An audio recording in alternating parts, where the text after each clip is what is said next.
राष्ट्रवादी कांग्रेस के वरिष्ठ नेता एवं गोंदिया जिला केंद्रीय बैंक के अध्यक्ष पूर्व विधायक राजेंद्र जैन को जन्मदिन की बधाई देने के लिए हजारों की संख्या में समर्थकों ने गोंदिया में जमावड़ा किया।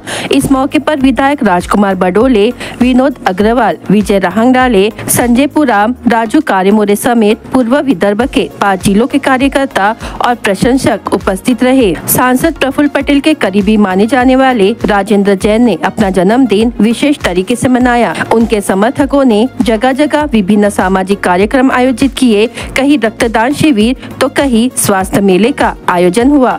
वहीं जिला अस्पताल में मरीजों को फल वितरित किए गए। स्वयं जैन ने दिन की शुरुआत गौशाला में गौ पूजा से की। गोंदिया शहर के एनएमडी कॉलेज ऑडिटोरियम में केक काटकर मुख्य कार्यक्रम आयोजित किया गया, जिसमें पूर्व विदर्भ के सभी 5 जिलों से समर्थक पहुंचे। जिला केंद्रीय बैंक में अध्यक्ष रहते हुए किसानों को बड़े पैमाने पर ऋण उपलब्ध कराने के कारण हाल ही में हुए चुनाव में जैन पुनः अध्यक्ष चुने गए हैं।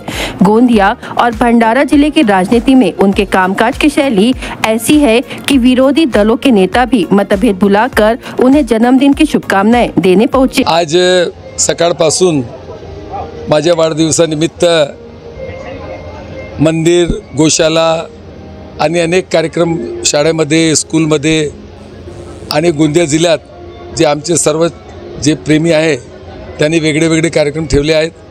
आणि माझ्या वाढदिवसानिमित्त हे जे सर्व प्रेम करणारे लोक आहेत हे मोठी संख्येमध्ये मला आशीर्वाद देण्याकरिता इथे येत आहे। हेच माझ्यासाठी एक गौरवची गोष्ट आहे। चांगल्या पद्धतीने बँकमध्ये काम करू आणि शेतकऱ्यांना कुठेही त्रास होणार नाही। आणि आजपर्यंत जे शासनाने टार्गेट दिला होता ते बँकेने पूर्ण टार्गेट पूर्ण केला आहे। आणि एकही आवेदन कोणत्याही शेतकऱ्यांच्या बँकमध्ये पेंडिंग नाही।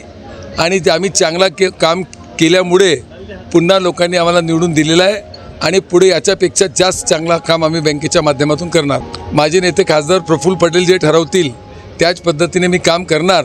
आणि आजपर्यंत माझ्या असं म्हणजे आहे की पद येते जाते, पण खासदार प्रफुल्ल पटेल साहेबाबरोबर काम करत असताना एक चांगल्या पद्धतीने मला वाटते आणि ज्या पद्धतीने मला पाहिजे त्या पद्धतीने लोक मला प्रेम करतात आणि माझ्यावर आशीर्वाद ठेवतात।